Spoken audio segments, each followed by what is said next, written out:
back in the last couple of games, there have been a fair few defensive mistakes, which we'd say probably avoidable. MK Dons, there was a distribution and Gunning getting caught. They should arguably have mopped up that cross that came in and MK Dons scored. And then the week before, of course, there was the quite a similar goal to the first one we just mentioned over at, against Carlisle. Now, those kind of mistakes do seem to be costing, and you do have a good bunch of players. So how do you go about kind of stopping those things from happening? That comes down to individuals. It's not a lot we can do about that. We coached, or I coached last week, not to do the short goal kick at any time on Saturday because of the pitch.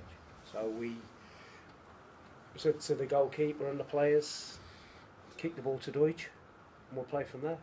If they then choose to take the goal kick, not a lot I can do about it. But that passing style of football you like to play does work quite well with shorter distribution from the goalkeeper. So surely there is something that needs to be kind of, they either need a telling or something has to change in order to get that working with your style. It's decision making. Decision making. You know, it's making the right decision, making the right pass at the right time. If it's not on, don't do it. And that's something that has to come from the players, like I say, that we will continue when I feel it's right. If the surface is right, if the time's right, then we will try and control possession from the back, because we're better when we do that. With those centre-back mistakes as well, I know you've got a few good players back there, but are you missing someone who's really dominant, who would kind of keep the other players in check and say, you do not make those mistakes, keep the shape? Are you missing that player? It's I'm not sure it's a dominant. It's two different things I think you're talking about. I think if you want a dominant, old-fashioned centre-back that's going to beat his chest and frighten people to death, then you'll struggle to get him in a team that wants to play a possession-based game, because he won't have been used to that. So it's catch-22. It's risk or reward, and it's not me that says to the players, we have to play out from the back at every opportunity, because that's my preferred style of doing things. It's about risk to reward. So the players are always given the option and given the opportunity to make the right decision. So if they feel that when they're playing the game, if they feel that playing a short pass at the back is a way of us creating a goal scoring opportunity, do it. If they look at it and think there's a chance that we're going to concede a goal here by doing it, don't do it. So it's risk to reward, and they're given responsibility to make those decisions. Looking forward to the Crawley game, earlier this season you and I talked a bit about the threats that Crawley posed as a big physical team. Well, since then they've tumbled down the table a bit. Are they less dangerous than they were half a season ago? They've got some big players and they're very dangerous on set pieces, but over the last couple of years they've been one of the better football teams as well. They've got a big centre forward in Ollie Palmer, who contributes an awful lot of their threat, and we'll have to be aware of that. It's like every game and every interview I do, it's being fully respectful to the opposition in terms of what their threats are, and making sure that we negate those, but we also get our own house in order and make sure we do our bits really well. At League Two level, does that passing style of football play well against the bigger teams? It can do, if you've got to do it right though. It's all right saying we have a passing style, but it's about having the right style. Now, I'm sure that a lot of our fans will think that I make the players have to pass the ball backwards and square every time they get it. But I think if you ask the players in every session I do, I'll say to them that if our goalkeeper can kick the ball and put Christian Deutsch or George Williams through one-on-one, then we do it every time. And again, it comes down to decision making. There are several teams queuing up right behind you on the edges of the playoffs now. Swindon have been in decent form as well. Have sort of joined up that pack. how do you think the players are going to deal with that pressure of these next 2 games? Because you would probably expect yourselves to win them, surely. I'm sure Tranmere expected to beat Oldham on Tuesday, and I'm sure Bury expected to beat Cambridge on Tuesday night. So funny things happen in the running.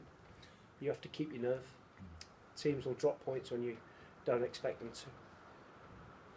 Some teams near the bottom will get results because they're fighting for their lives. Some teams in the middle of a table will get a result because they're all playing for new contracts. So there's no point looking at anything other than Crawley on Saturday. Right.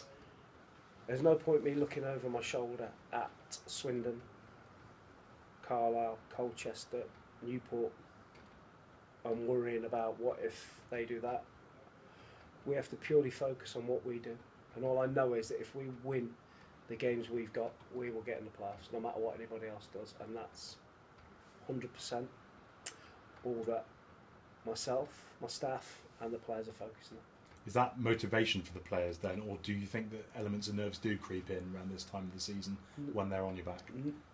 Nerves will creep in at every corner you turn, but the ones behind us have less room for mistakes than we do because we already have the points. So they have to keep winning. If we win, they have to keep winning. We've seen this week that the financial problems at Bolton are ongoing, and you know where this is going roughly. No. Well, it's going Christian Deutsch related. Okay. So obviously he struggled to get in among the goals. Why do you think that he has? Do you think it's a confidence issue? I think I spoke about this before, that when you're given a life-changing opportunity, and for no fault of your own, it's taken away by somebody that should be nowhere near a football club or football, and is being allowed to get away with it, then I'm certain that when you put yourself in that position, I'm sure you'd be a little bit perplexed, puzzled, and for certain it may be playing on his mind.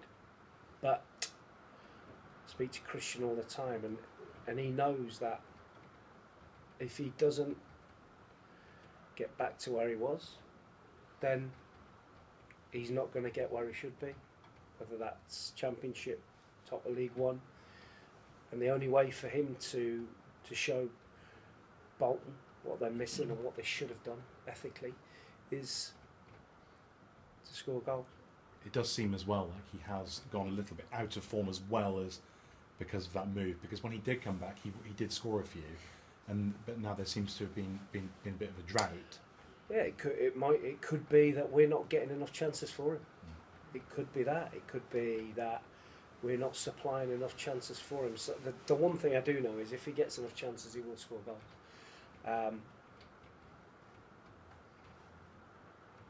But he has to be focused. He has to focus on the game. He has to focus on his training. But he will be fine. He will come good. 100% convinced that he will be a massive player for us in the running. Thank you. Finally, from me, any injuries to talk about? Nothing new. Cool. Thank you. Mark, I could imagine now with 6 games to go, you, players and the staff must be in quite a good place, playoffs. Yeah, we're confident. We're really looking forward to the end of the season. We're positive. We lost the game on Saturday, but we played it against a good team. And we know what we need to do. So there's no doom and gloom for us. It would be nice for people to get behind the players now and give them that final push. So listen, it's all positive from us. We're well aware of where we are. We're delighted in terms of where we are, and we just want to get enough points now to make sure we have a fantastic end to the season. And I'm thinking this position you're in at the moment is something you would have taken at the start of the season. Of course. We spoke about maybe trying to compete for a place in the top 10. And we're better than that now, and we have an opportunity to get promoted. And if you'd have said that to us at the start of the season, we'd have proverbially snapped your hand off. Yeah. Your away form is outstanding. Obviously, the home form not so. Do you put that purely down to the playing surface? No. We have to be better at home for certain. We've tried a number of things. We've tried to get the ball forward quicker, which hasn't worked. We've tried different systems, but we've got to find an answer to that for certain. Yeah. Is it partly due to an atmosphere? Do you feel the players react better away from home than Possibly, at home? Possibly. Yeah. Finally, just one more from me. Michael Duff last week came out, another manager, saying that you've got this perceived huge budget. How do you feel when you read and hear things like that? Disappointed, really, because I never mention other teams' budgets. Really, there's no need to. All it does is take the pressure off the person that says it, and if they do say it, in my opinion, they're trying to hide something, that maybe their budget's not as small as they think it is, or they proclaim it is. But the job's hard enough, in my opinion, without other managers commenting on what they think you have or haven't got. So disappointing, but that's the way it is. Also, the agents' fees have come out this week. You're sort of comfortably mid-table. Other teams are higher. Any thoughts on agents' fees? No, we have a head of recruitment, and he looks after all that. He was brought in to deal with the budget, and he has a budget that is set to pay agents' fees, and I'll let him deal with that. It's impossible now not to pay agents, otherwise you don't get the player. But it's just how you go about it. Yeah, and yours have halved this season, so in some ways that's a good tick. Doing a good job then, eh? Yeah. Okay, cheers, Mark. Cheers. Thank you. Right.